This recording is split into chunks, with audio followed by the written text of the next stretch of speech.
Bonjour, bonjour, partout où vous êtes dans vos maisons et de là où vous nous suivez, nous sommes ensemble et heureux de vous revoir dans ce plateau de Que le mariage soit. Alors, t'attendais que je rajoute le soit à la fin, là. Non, mais bon, écoute, c'est toujours bien de parler en chœur. Ah ouais? Bonjour, Elia. Bonjour Eden, Ça comment va? tu vas? Je vais très bien, et toi, même? Ouais, ça va. Nous allons bien. Alors aujourd'hui... C'est nous bon allons- le mariage? Oui, c'est bon. C'est très bon, c'est délicieux. Surtout lorsqu'on est averti, n'est-ce pas? Oui, surtout lorsqu'on est averti, surtout lorsqu'on sait dans quoi on s'est engagé, surtout lorsque les deux conjoints comprennent ce qu'ils font dedans. Lorsque les Exactement. deux conjoints sont rodés, sont enseignés, sont formés, lorsque les deux conjoints, Ils sont prêts ils sont prêts à à affronter ensemble comme une équipe. voilà, les challenges qu'ils vont Exactement. rencontrer et nous vous le souhaitons. Mmh. Nous souhaitons vraiment, nous prions notre prière et que là où vous trouvez et vous qui nous regardez, que vous arriviez vraiment à bâtir, à construire quelque chose de solide qui fasse plaisir au Seigneur. Et oui, notre prière, comme elle l'a dit, c'est Mhm. vraiment que vous puissiez devenir aguerris. Yes. Que ce ne soit plus une histoire de nous ne savions pas, on n'avait pas été informés, que ça se passe comme ça. Non, que chemin faisant votre connaissance augmente. La Bible dit ajoutez à la foi la connaissance. Donc que ce soit une soif de tous les jours, d'ajouter un peu plus, de connaître un peu plus, afin de se tenir la main Mhm. et qu'ensemble vous puissiez bâtir ce couple, cette famille qui non seulement connaît, mais qui pose des actions avec fermeté. La Bible dit, ceux du peuple qui connaîtront leur Dieu agiront avec fermeté. Donc c'est important de faire les choses avec conviction et avec fermeté lorsque vous connaissez. Et c'est comme ça que nous partageons ici, sur le plateau de famille je me suis trompé, de Que le mariage soit, que nous partageons en fait des connaissances que nous avons acquises, que vous avez acquis aussi. C'est-à-dire que c'est un partage d'expériences entre vous et nous, que nous puissions nous enrichir les uns les autres par cette connaissance, surtout par les principes du royaume des cieux se trouvant dans la Bible, nous permettant ainsi d'éclairer notre chemin. Parce que un peuple qui avance sans révélation, sans éclairage, va tout droit vers la ruine, n'est-ce pas, chérie? Exactement. Et donc, nous allons vous raconter une histoire aujourd'hui qui nous permettra très vite de vous donner les principes que nous sommes venus partager avec vous. Et nous sommes sûrs qu'un couple aujourd'hui sera béni. Amen. Là où vous êtes, tenez-vous bien. Et préparez vos cœurs, soyez disponibles. Et ayez toujours une mandarine à côté ou un fruit à côté, un autre fruit, banane et tout ça. Mais s'il vous plaît, écoutez bien cette histoire, tirez-en vraiment la meilleure leçon que vous pouvez. Exact. Aujourd'hui, on raconte l'histoire de Brady et de Christelle. Brady est né dans une famille chrétienne, il a grandi à l'église, tout le monde le connaît, et puis il choisit d'épouser Christelle. Christelle vient d'une autre église, Christelle vient d'une autre communauté. Alors les deux, comme on le dit toujours, la femme suit le mari. La femme donc a commencé à prier avec Brady. Ils se sont mariés, les jours sont passés, ils ont eu du mal à concevoir, mais finalement le Seigneur a vraiment accompli un miracle. Christelle a conçu et c'était des jumeaux. Magnifique, c'était très bien. Alors, au fur et à mesure, la grossesse a commencé à compliquer. La grossesse était très difficile. Christelle n'arrêtait pas de rêver d'un enfant qui venait carrément toucher ses enfants dans le ventre et lui demander « Donne-moi tes enfants ». C'était très difficile pour elle, une grossesse difficile, elle devait aller à l'hôpital tout le temps, passer des mois à l'hôpital quelquefois, c'était vraiment compliqué, mais finalement, la grossesse est arrivée à terme et le jour où elle devait accoucher, on lui a fait une grosse césarienne, c'était très douloureux pour elle, mais elle a accepté pour qu'on arrive à sauver des enfants. Les enfants sortent, au bout de quelques minutes, les deux meurent. C'était très difficile pour elle. Elle a pleuré, elle pensait à sa douleur de la césarienne et ses enfants qui ne sont pas là. C'était très difficile pour elle. Et à l'église, c'était encore plus difficile parce que maintenant, tout le monde regardait la femme comme la sorcière qui était en train de bouffer les enfants. Vous voyez, vous connaissez un peu le contexte africain. Tout le monde commençait à se dire, mais qu'est-ce qui se passe, cette femme-là? Nous, on connaît le gars, mais on connaît pas la fille. Sûrement, elle a eu un passé horrible, c'est pourquoi les enfants sont morts. La fille se dit, ok, cette fois-là, peut-être la première grossesse, elle et le gars n'avaient pas vraiment prié, mais cette fois-ci, se disent, nous allons vraiment prier. Dès qu'on tombe enceinte, on va beaucoup prier. La fille tombe enceinte au bout de quelques temps, et les deux commencent à prier. Elle a prié comme jamais, quand même elle nous racontait l'histoire. Elle a prié comme jamais. Grossesse difficile, elle n'arrêtait pas de revoir l'enfant qu'elle avait vu à la première grossesse qui venait lui dire je vais toucher ton ventre, je veux tes enfants, je veux ton enfant. Elle s'est battue, elle s'est débattue seule et finalement, la grossesse arrive à terme. On lui fait une deuxième césarienne, on sort l'enfant et l'enfant, au bout de quelques temps, aux quelques minutes à l'hôpital, il meurt. Là, c'était trop. La coupe qui fait déborder le vase. C'était trop. Elle avait des douleurs de sa césarienne lorsque la famille de l'homme et les membres de l'église se sont soulevés pour dire cette femme-là, elle était d'une mauvaise vie. Ils ont commencé à checker, elle est sortie avec qui et tout ça, tout ça. Et au milieu de tout ça, elle n'en pouvait plus. Elle ne comprenait pas comment c'est elle qui souffrait, mais ce sont les autres qui la vilipendaient. Personne n'avait pitié d'elle. Ah non. Un jour, elle s'est juste réveillée. Elle est allée insulter tout le monde à l'église. Elle a insulté l'église, insulté le pasteur, elle a insulté parce qu'elle n'en pouvait plus. Et elle a demandé, et d'ailleurs, elle a même fait en sorte que plus personne n'arrive chez elle. Elle a demandé à son mari de ne plus partir à l'église. Donc, c'était vraiment une histoire compliquée. C'était pour elle une manière de se défendre. Elle ne parlait plus à personne parce qu'elle sentait que les gens commençaient à trop parler contre elle et certains ne se retenaient pas, même quand ils la voyaient. Et ainsi, ils se sont mis à l'écart, elle et son mari. C'était très difficile, elle a fait son deuil, elle continue à pleurer, elle pleurait tout le temps. Jusqu'à ce que le Seigneur dérange un couple qui a décidé ce jour-là d'aller leur rendre visite et arrivé là-bas, il commençait à leur parler, à les exhorter et la femme a commencé à pleurer. Elle pleurait, elle disait au couple, je ne prie plus. Je ne prie plus, je ne parle plus à mon église, je ne parle plus à mon pasteur, je ne parle plus à Dieu. Donc, n'essaie même pas de me dire quoi que ce soit parce que ce que j'ai vécu, c'est inhumain, c'est insupportable, autant de douleurs et personne n'a pitié de moi. Je ne peux plus continuer vraiment dans ces conditions. Et ce couple-là, ce jour-là, le Seigneur vraiment leur avait donné beaucoup de conviction. Ils ont prié ensemble et ils ont encadré la dame. Ils l'ont aidé maintenant, cette fois-là, à bien porter la prochaine grossesse parce qu'il y avait une grossesse qui venait après. Et ils leur ont montré des principes, comment deux conjoints, comment l'homme et la femme peuvent ensemble composer l'unité, porter la grossesse, une grossesse difficile, jusqu'à ce que l'enfant naisse dans des bonnes conditions. Et la bonne nouvelle est que le couple finalement, aujourd'hui a 2 enfants. Les 2 enfants sont en vie. Gloire au Seigneur. Nous bénissons le Seigneur. Magnifique. Voilà, nous bénissons le Seigneur. Fidèle, hein. C'est une histoire vraie. Oui. Et donc, nous allons partager avec vous aujourd'hui les principes qui font que les couples arrivent à se mettre ensemble, les couples arrivent à composer l'unité, le couple arrive à se dire, nous allons respecter ces principes, nous allons faire ceci ou cela pour que notre enfant vive. Mais pas seulement qu'il vive, mais que l'enfant soit, vous voyez, une personne qui va apporter beaucoup de valeur à notre société et non une personne qui va être un mal pour notre société. Il faudrait savoir déjà ces choses. Ainsi, alors, Papa Eden, j'ai une petite question pour toi, pour rentrer en matière.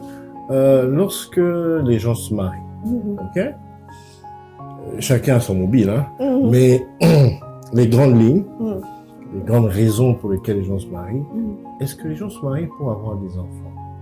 Est-ce que les gens ont un même objectif en se mariant. Ce jour-là, quand ils se disent oui, quand on leur pose la question, voulez-vous prendre monsieur un tel pour époux? Voulez-vous prendre mademoiselle un tel pour époux? Ils répondent oui, non? Ouais. Avant de répondre oui, là, est-ce qu'ils ont le même objectif? Est-ce que c'est la même pensée, la même chose qu'ils ont dans l'esprit quand ils se disent oui, là? Ou bien chacun a déjà son agenda et sait que je veux d'abord ça, ensuite je veux ça. Hein? D'après toi, comment ça se passe? Alors là, moi, je pense que ça, il faudrait déjà fixer ces choses. Je dis toujours au couple, quand vous tombez amoureux, même avant, tu es encore seul, tu n'as personne, il faudrait déjà te dire, il faudrait que j'apprenne pourquoi on se marie. Il faudrait que je sache c'est quoi un mariage, c'est quoi le mariage, pourquoi je me marie. Ça va même t'aider à faire le bon choix. Si tu ne connais pas la raison pour laquelle tu es en train de te marier, tu vas en abuser. Et là-dedans, tu vas commencer à faire des choses qui ne vont même pas vous servir. Alors, la question que tu poses, est-ce que les gens se marient pour des bonnes raisons? Quand les gens se marient, est-ce qu'ils se marient que pour des enfants? Est-ce qu'on doit se marier pour des enfants? Est-ce que s'il n'y a pas d'enfants, on doit arrêter le mariage? On doit arrêter de s'aimer, on doit arrêter. De bâtir. Moi, je pense que c'est une bêtise. Il n'y a pas d'enfants et puis tu arrêtes le mariage. C'est une bêtise. Parce que beaucoup de couples d'ailleurs qui ont des enfants, ils ont même arrêté d'être couple depuis le jour où ils ont eu des enfants parce que ils ont arrêté de se regarder, ils se sont concentrés sur les enfants et au bout de quelques temps, ils n'ont plus rien en commun, plus rien à voir et puis ils se séparent. Et donc, vous n'avez pas d'enfants, normalement, vous devriez rester ensemble. Logiquement. Non, en fait, c'est la raison pour laquelle vous restez ensemble. En fait, il y a deux étapes. Je crois que la première étape, c'est pourquoi on entre et après, pourquoi on reste dedans. Tu vois? Et si, en fait, la première raison n'est pas atteinte, et puis tu dis, bon, on va voir si la deuxième raison, on reste pour les enfants. Voilà. Ça, c'est encore, moi, je pense que ça, c'est encore une autre bêtise. C'est encore une autre bêtise parce que vous détruisez vos enfants en restant uniquement pour eux. Je m'explique, hein, me lapidez pas, je m'explique. Moi, je pense que rester uniquement pour les enfants, c'est une bêtise. Vous êtes en train de détruire vos enfants. Les enfants savent que papa et maman n'ont plus rien en commun. Ils n'ont plus rien, ils sont plus amoureux et ils sont là que pour nous. Ils le savent. Eux, ils vont aussi reproduire la même chose. Ils vont voir d'ailleurs ce que vous ne faites pas en tant que couple. Ils vont reproduire ça. Moi, je pense que un couple mature, qui sait qu'il n'y a plus rien entre nous, nous avons des enfants, mais nous ne pouvons pas nous séparer parce que nous avons des enfants. Ok, commencez maintenant à prier ensemble pour que Dieu vous aide à repartir à zéro et à restaurer votre amour. Ça, c'est aussi une façon de faire. Il y a des enfants qui vous maintiennent ensemble. Alors, parce qu'on est ensemble, prions. Alors, faisons des choses qui font naître l'amour. Parce que dans le mariage, l'amour, ce n'est pas quelque chose qui est sentimental uniquement. Dans le mariage, oui, c'est une décision, c'est un engagement. Ce sont des actions. Exactement. Empreintes d'intention bienveillante. Et même les sentiments suivent ce que nous leur donnons comme injonction. Voilà. C'est moi qui dis à mes sentiments de venir pour me permettre d'aimer mon mari. En fait, c'est ça, c'est ce que les grandes personnes font. Ce n'est pas comme des petits enfants, un coup de foudre. Ça, c'est la jeunesse d'une certaine manière. Mais quand l'amour grandit en connaissance, quand l'amour grandit, c'est toi qui diriges tes sentiments un peu parce que il y a une décision et un engagement. Oui, en effet, ce que tu dis est très très pertinent et je voulais aller toujours dans le même sens. Tu vois, ce que les gens recherchent, ok? Mais ici, nous sommes dans un cadre où on parle du mariage selon la pensée de Dieu. Et le mariage, dans le mariage, les gens recherchent, comme on l'a dit. Soit c'est la femme qui recherche quelque chose, l'homme recherche une autre chose, soit il recherche la même chose. Mais maintenant, dans le cadre de la pensée de Dieu, qu'est-ce que les couples doivent rechercher d'abord? Est-ce que c'est le fait d'avoir l'anneau et se dire, ok, je suis marié, je coche la case, je l'ai fait, je suis marié, c'est bon, j'ai accompli cette dimension-là, maintenant on passe à autre chose. Ou on revient sur la pensée de Dieu, qui est écrite dans la Bible. La pensée de Dieu je crois que tout le monde la connaît, pour la plupart, c'est rechercher d'abord le royaume des cieux et sa justice. Et tout le reste vous sera donné par surcroît. Donc, il y a la volonté de Dieu qui est exprimée. C'est-à-dire la recherche, l'élan, la poursuite, d'une réalisation quelconque dans le couple serait premièrement le royaume des cieux. Mais c'est quoi le royaume des cieux? Jésus-Christ a donné beaucoup d'exemples. Il a donné plusieurs exemples pour expliquer le royaume des cieux. Mais j'aime aussi cette phrase qui dit que le royaume des cieux n'est ni le manger, ni le boire. Mais la justice, la joie, la paix par le Saint-Esprit. Des dimensions, des fruits de l'Esprit. En fait. Exactement. Donc, le mariage doit suivre ce que Dieu a dit là. Donc, la justice, la joie, la paix. Mais par le Saint-Esprit.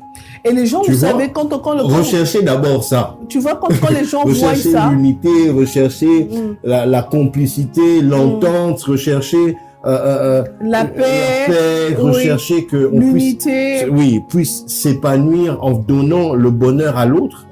Ça sont des choses à rechercher, mais pas rechercher d'abord ce qui a comme intérêt, je pourrais dire égoïste, c'est-à-dire tu veux un enfant qui te ressemble, tu veux une jolie fille avec qui tu vas sortir. Non, c'est pas mauvais, c'est pas la première. Il dit rechercher d'abord. C'est-à-dire il y a dans l'ordre des priorités, quelle est la priorité des priorités pour toi selon Dieu? Parce que il y a ta priorité à toi selon toi, mais il y a la priorité que tu dois avoir selon Dieu. Parce que c'est ça, en fait, qui est la volonté la plus, non seulement la meilleure volonté, la volonté de Dieu pour toi, parce qu'il sait, dans ton couple, qu'est-ce qu'il faut pour toi et ta femme, toi et ton mari. Exactement. Et tu sais que quand les gens entendent, ok, non, il y a royaume des cieux et tout ça, ils ont l'impression que c'est carré le matin, on fait que prier à genoux, on s'habille pas comme on veut, on fait pas. En fait, les gens ont l'impression qu'on vit pas quand on parle de ces choses. Écoutez, c'est là même que vous vivez. C'est là même que vous vivez. C'est là même que vous appréciez l'autre. Vous voyez la beauté. Vous appréciez la beauté de l'autre. Vous appréciez le bonheur. Juste rester avec l'autre. C'est mais, non, je vous dis, c'est chercher d'abord ces choses-là. Je vous assure, cherchez d'abord le royaume des cieux. Et vous savez que en se mariant, la première des choses, c'est que les couples doivent savoir qu'ils ont une mission à accomplir. Exact. La mission, c'est pas juste de faire des enfants, mais la mission, c'est beaucoup plus grand. La mission, c'est, tu vois, c'est que le Seigneur vous a de la destinée que le Seigneur a ouverte devant vous et vous devriez vous tenir la main et suivre cette destinée et l'accomplir pleinement jusqu'au bout. Ça, c'est quelque chose de très important que vous devriez savoir. Exact. Et maintenant, quand vous êtes un couple d'enfants de Dieu, je suis en train d'insister ici, beaucoup de couples d'enfants de Dieu n'ont pas d'enfants, pas parce que ils sont combattus. C'est pas parce que l'ennemi a fermé. C'est parce que le Seigneur veut qu'il mette en place l'environnement qu'il faut pour que l'enfant vienne. Exact. Dans plusieurs couples d'enfants de Dieu, il faudrait le savoir. Pourquoi le Seigneur a fermé? On va même être dans la Bible, quand on revient, on voit Sarah qui était stérile, mais c'est Dieu qui l'avait rendue stérile.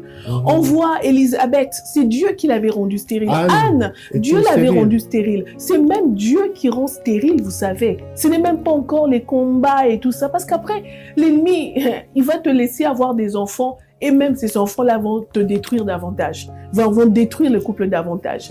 Et donc, c'est pour dire que le Seigneur veut.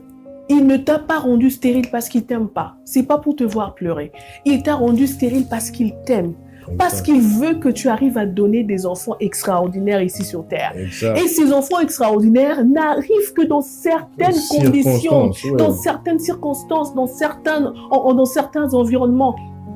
Vous pouvez pas vous chamaillez tout le temps, vous disputez tout le temps. Vous ne pouvez pas atteindre un niveau, comment je pourrais dire, un niveau d'inconscience et puis l'enfant vient comme ça.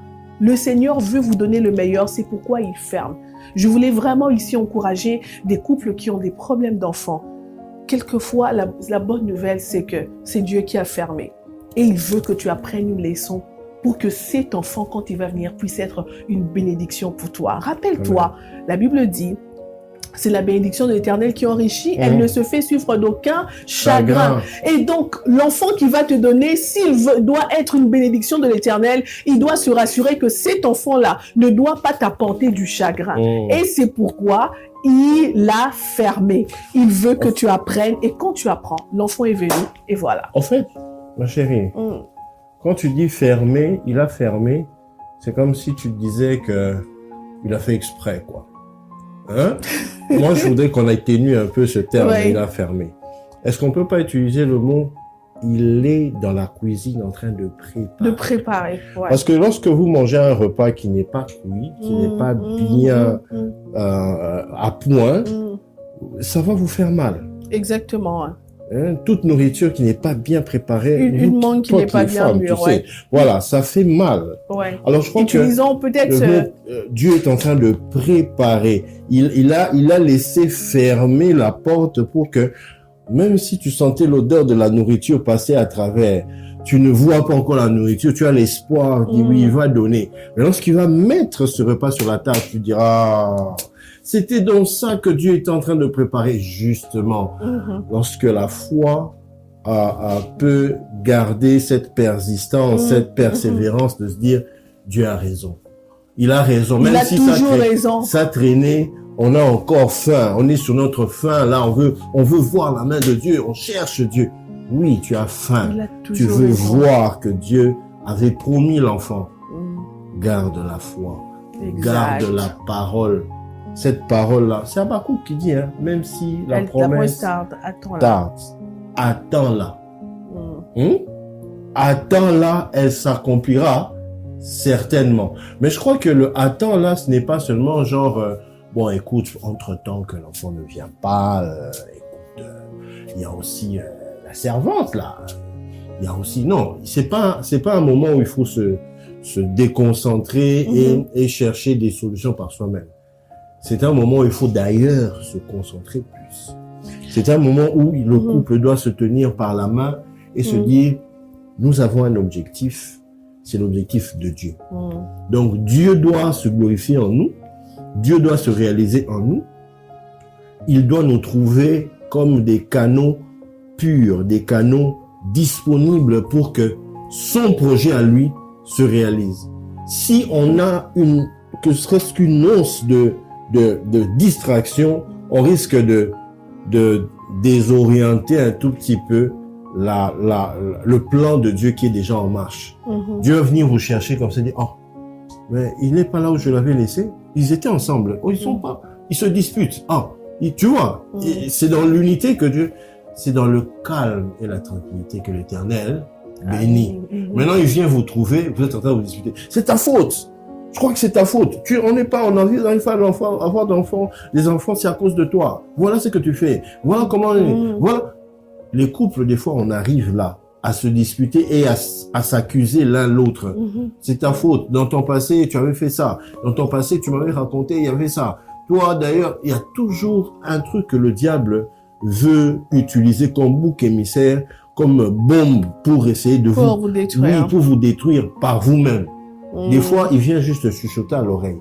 Il te chuchote à l'oreille. Est-ce que tu ne vois pas que toi, tu fais tout. Toi, tu es en bonne santé, non? Vous êtes allé à l'hôpital. On a checké. Vous êtes en bonne santé. Mais tu vois pas que elle. Tu vois pas que lui. Donc, il te suggère des choses très sournoises, des phrases qui vont te mettre mal à l'aise et finalement te pousser avec des émotions fortes à réagir négativement. Et finalement, tu risques de détruire. Et si tu cèdes, tu détruis en fait ton couple. Tu détruis par tes propres mains. Ouais. Et il faut savoir aussi, Eden, c'est que il faut pas, on mélange pas tous les cas. Non, en fait, ce sont chaque couple, en fait, chaque stérilité a son cas. D'ailleurs, chaque stérilité a son cas, bien sûr. Mais on parle de certains cas, des cas d'enfants de Dieu. Vous êtes en bonne santé, tout va bien, mais ça ne vient pas. Ça ne vient pas. Pourquoi? Parce que le Seigneur veut vous apprendre, en fait, vous voyez, des choses que seul vous connaîtrez. Et c'est ce qui va faire en sorte que vous soyez le canal par lequel il fait passer sa gloire. Et donc, ne cédez pas où il y a la tentation de « Oh non, je vais chez nous. D'ailleurs, ça marche pas. D'ailleurs, l'oncle ici m'a enfermé. Mais d'ailleurs, l'oncle ici avait dit ça. D'ailleurs, ça. » Écoutez, ne cédez pas à ça. Ne cédez pas à ça. Si vous savez que vous êtes enfant de Dieu, si vous savez que vous priez, s'il vous plaît, demandez au Seigneur quelle est la leçon que tu veux nous apprendre. Nous allons apprendre ça et nous allons avoir notre enfant. Amen. Et parce qu'il veut que l'environnement, tu vois, dans lequel l'enfant, voilà, le plus possible. Nous, on pense qu'on a eu, il nous est arrivé d'avoir une. Oui, juste quelques mois. On va pas s'accorder. Bon, ce n'est pas, on va pas appeler ça stérilité. Stérilité, mais un moment où ça n'arrivait pas. Ça n'arrivait pas. Et le Seigneur nous avait dit, apprenez ça. Si vous apprenez ça, c'est alors que l'enfant viendra. On le savait, lui et moi. Alors pour nous, le Seigneur avait voulu en fait qu'on apprenne une leçon avant de pouvoir concevoir. Et quand on a appris la leçon, c'est alors que la grossesse est venue miraculeusement. Alors qu'à l'hôpital, on prévoyait d'ailleurs une opération, une chirurgie. Parce que d'après l'échographie, on avait vu une certaine masse. Ça avait des masses et tout ça qui empêchaient le développement, de l'enfant et tout ça. Mais ça, c'est la partie médicale. Maintenant, dans la partie physique, dans la partie spirituelle, dans notre prière, le Seigneur nous disait, apprenez la régénérescence. Si vous apprenez ce mot, la régénérescence, vous saurez ce que ma volonté pour vous et vos enfants, alors vos enfants viendront. Et on a travaillé sur ça, on a travaillé l'unité. En tout cas, je pense qu'un jour, on fera vraiment une émission rien que sur ça, la régénérescence, ce qui vous permet à vous de faire des enfants tels que le Seigneur le veut.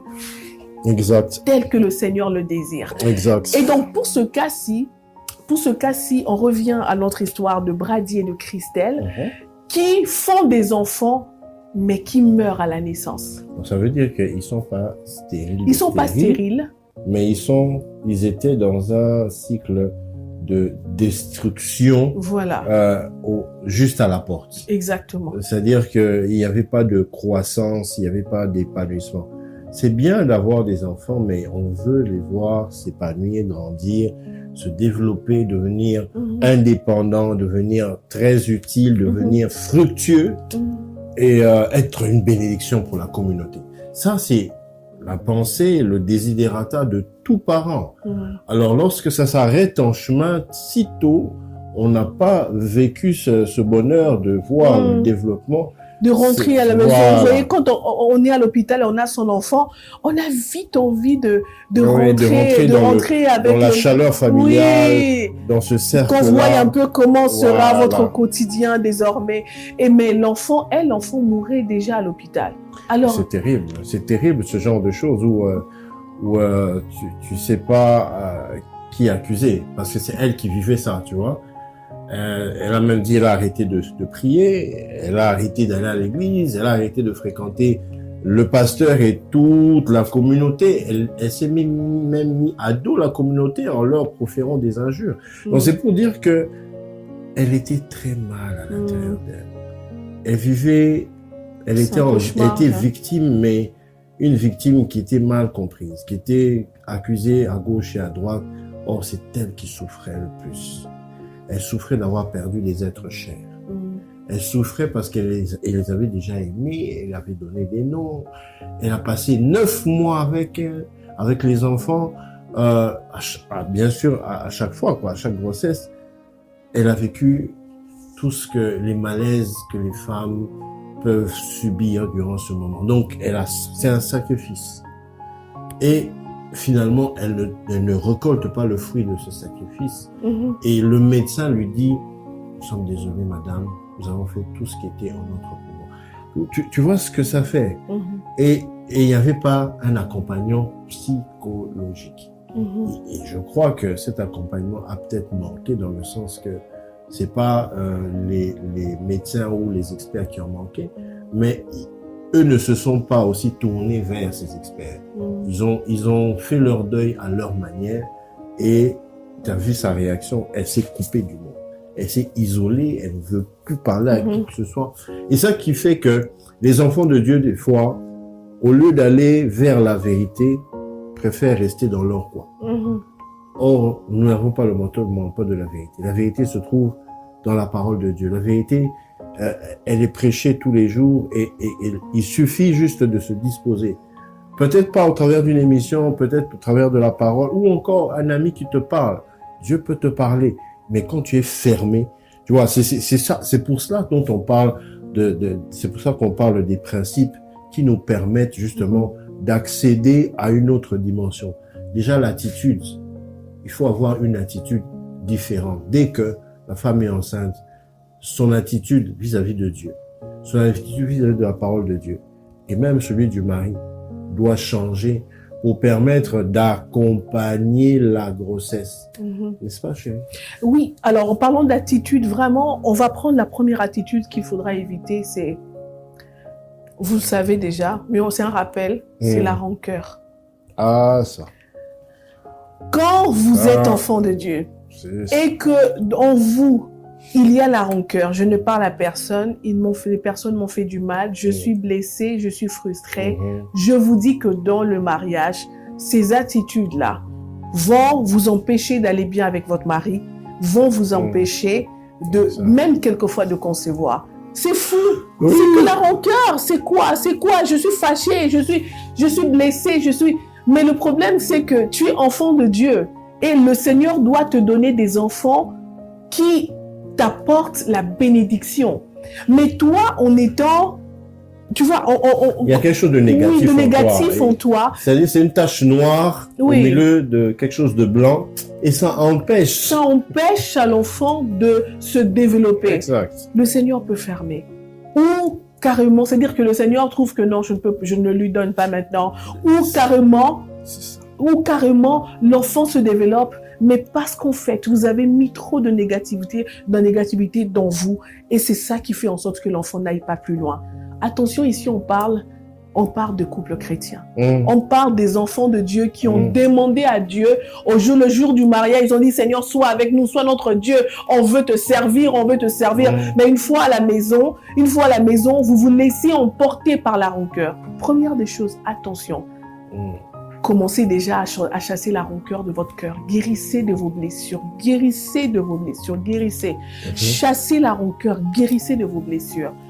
Et encore, dans un couple chrétien, la deuxième des choses qu'on va vous dire aussi, dans un couple chrétien, si vous voulez vraiment créer cet environnement pour que les enfants viennent propices, et c'est cet environnement qui fasse en sorte que le Seigneur vous donne sa bénédiction, s'il vous plaît, enlevez certaines impuretés.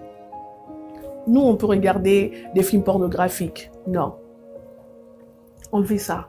Pendant que vous concevez votre enfant, celui qui sera la bénédiction que le Seigneur vous donne, s'il vous plaît, enlevez les impuretés, enlevez les infidélités, vous voyez, des choses qui ne glorifient pas le Seigneur. On ne va pas entrer en détail, vous le savez, les couples savent. Les couples savent que non, ce que nous montrons aux hommes là, les apparences, ce sont que des apparences. Mais ce qu'il y a dedans, nous-mêmes on le sait. Nous-mêmes nous le savons. Vous faites semblant de vous aimer. Vous ne vous aimez pas pour de vrai. Mais vous voulez que le Seigneur vienne dans ces conditions-là. Vous donnez des enfants. Vous donnez des enfants. Oh, les enfants sont les fruits de l'amour. Surtout si vous avez déjà fait alliance avec le Seigneur. Si vous n'avez pas encore fait alliance avec le Seigneur, je pense que vous commencez par faire une alliance. Mais ici, nous sommes sur Métanoïa. Nous parlons aux enfants de Dieu. S'il vous plaît, assainissez la partie sexuelle, la porte, parce que c'est une porte par laquelle les enfants viennent. Assainissez cette partie-là. Assainissez cela. Et le Seigneur vous donnera sa bénédiction. Cet enfant-là qui sera une vraie bénédiction. Aujourd'hui, on se demande, on ne dit pas, on généralise pas les cas. Pourquoi est-ce que, vous allez voir, un pasteur, mais il fait des enfants à gauche. Enfin, à gauche, ça signifie des enfants qui ne sont pas des enfants, vous voyez, ça semble ne pas être une bénédiction.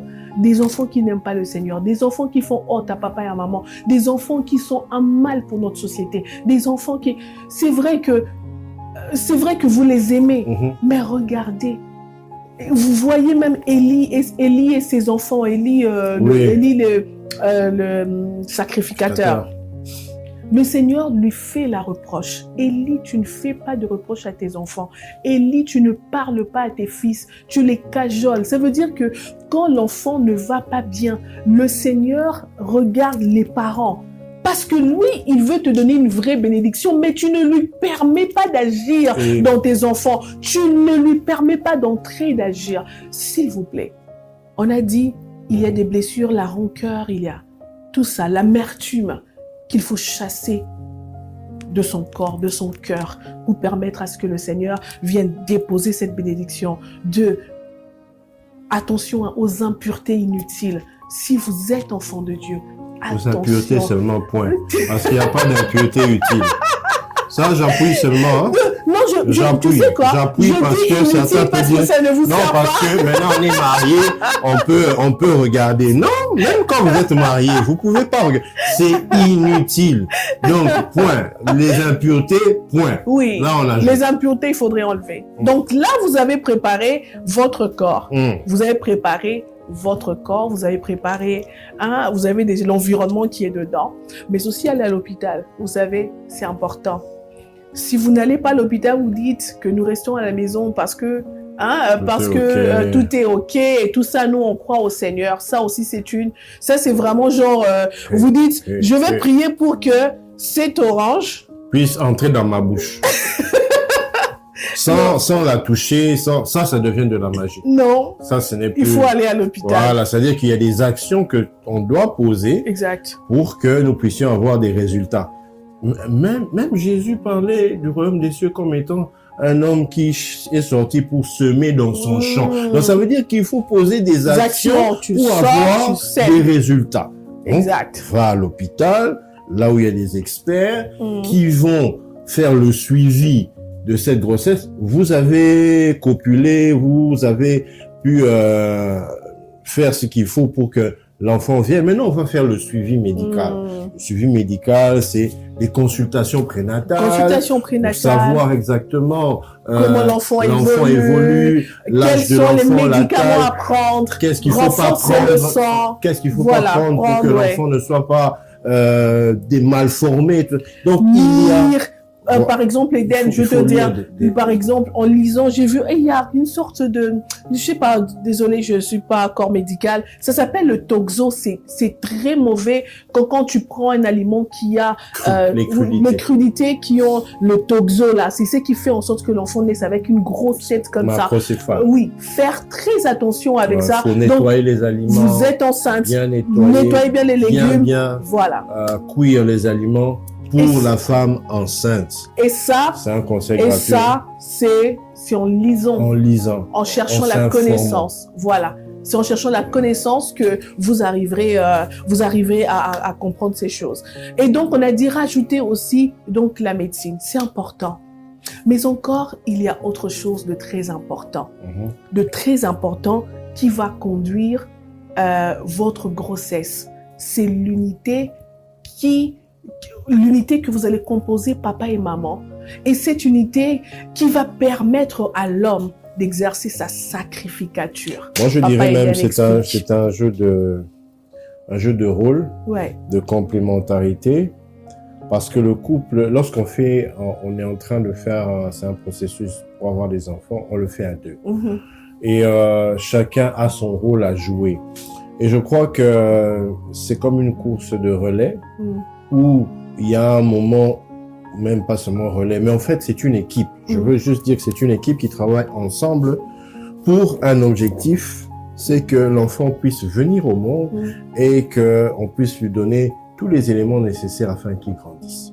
Mais maintenant, dans le processus où il est encore invisible aux yeux des hommes, il est dans le ventre, il y a certaines choses que l'homme, dans son rôle de père, son rôle de sacrificateur, doit accompagner en fait l'enfant.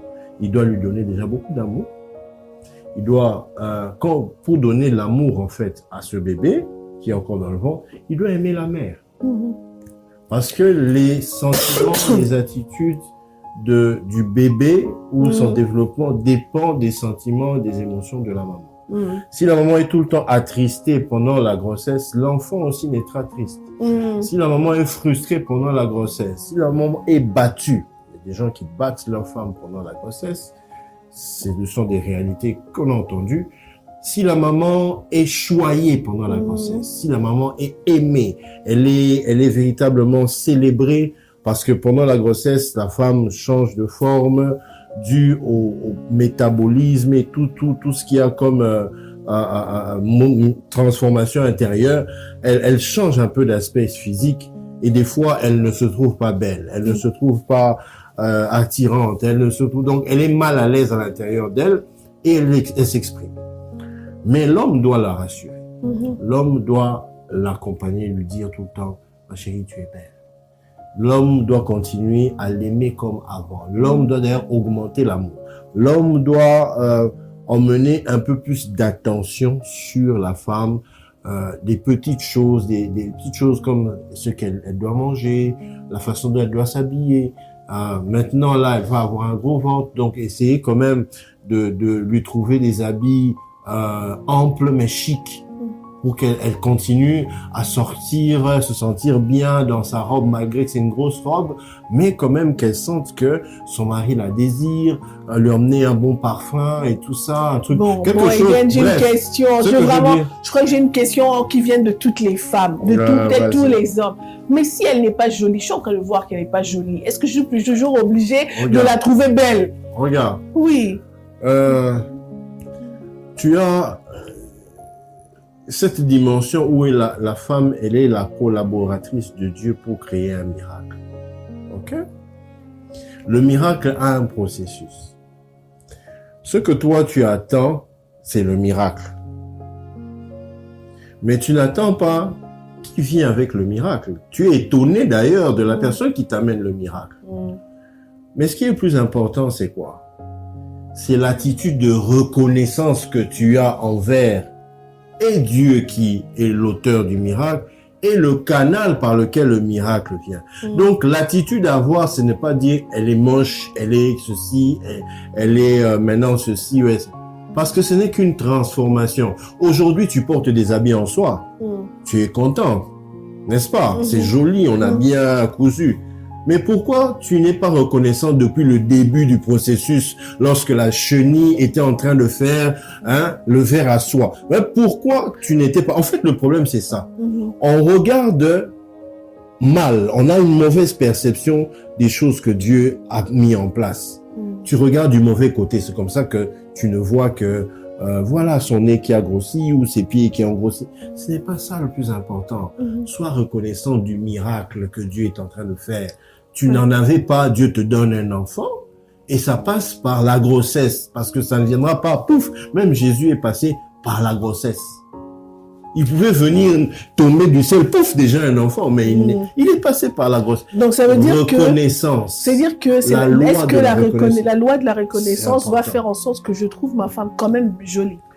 Oui, bien sûr, parce que tu la regardes pas comme seulement une femme, tu la regardes comme étant une servante de Dieu, un instrument que Dieu utilise pour créer quelque chose de bon. Quand Dieu est en train de créer pendant les 6 jours, on regarde une phrase, la Bible dit, et Dieu vit que cela était bon. Mais non, Dieu dit que cela est bon. Qui es-tu pour venir dire que c'est pas bon? Oh là! Non, il faut être au-dessus de Dieu pour dire que c'est pas bon. Parce que lui qui est au-dessus de tout le monde dit que c'est bon. Maintenant, toi, un humain que lui, il a créé, tu dis que c'est pas bon. Donc, il faut que tu nous expliques, tu es à quel niveau vis-à-vis de Dieu pour dire que ce n'est pas bon. Ce n'est pas bon par rapport à quoi? Sous quel angle? Puisque lui, il est le créateur. Il sait comment ça se passe dans le ventre, comment l'enfant était un liquide, comment il devient solide et il a des os. Comment il sort. Bon, toi qui n'as jamais créé quelqu'un, tu n'as jamais créé, et tu n'auras peut-être pas l'occasion de créer quelqu'un. Comment tu peux avoir l'audace de dire que elle est moche ou c'est moche? C'est moche vis-à-vis de quoi? En rapport avec quoi? Quelles sont les colonnes sur lesquelles tu t'appuies pour dire que ce n'est pas bon? En fait, c'est ça. En fait, c'est comme si tu as des lunettes, mais tes lunettes ne voient. En fait, en réalité, tu as un problème de vision. Et il faut bien voir selon l'angle de la vérité. Exact. Parce que quand tu regardes ça selon l'angle de l'humanité, tu vas te dire, tu vas mal réagir. Il faut regarder ta femme avec l'angle de la vérité. C'est pourquoi je parle de la reconnaissance. Et j'espère que les téléspectateurs sont en train de comprendre comment on est allé avec cette histoire. On a commencé dès au tout début de la relation, le choix, c'est quoi la définition du mariage pour un couple qui se met ensemble. Et quand vous comprenez cela, vous préparez l'environnement où l'enfant va naître, comme dans les conditions dans lesquelles l'enfant va naître. Exact. Et ensuite, vous commencez maintenant, quand vous concevez, que le Seigneur vous donne, c'est alors que vous commencez maintenant avec les principes qu'on est en train d'énoncer ici, comment l'homme aussi accompagne sa femme tout au long de la grossesse. Ça, c'est... Oui. L'homme est présent. Oui, il est présent et il est attentionné. Bon, ça, c'est sur le point de vue physique. Mais il y a aussi une dimension qui doit venir en avant-plan. Ça ne doit pas être seulement au moment où elle est enceinte. C'est un moment avant qu'elle soit enceinte. Je crois ça doit même précéder même le mariage. Même le mariage, oui. Il doit déjà commencer à prier pour cela. Il n'est jamais trop tôt pour prier pour quelque chose qui va vous servir dans le mariage. Je crois que c'est un renouvellement intérieur. La Bible dit qu'il faudrait que vous puissiez être transformés, régénérés par la parole vivante, la parole permanente de Dieu. Maintenant, régénérer. Le mot régénérer a la racine du mot gène. Quand on parle de gène, c'est la génotype, c'est-à-dire ce qui constitue l'homme à l'intérieur.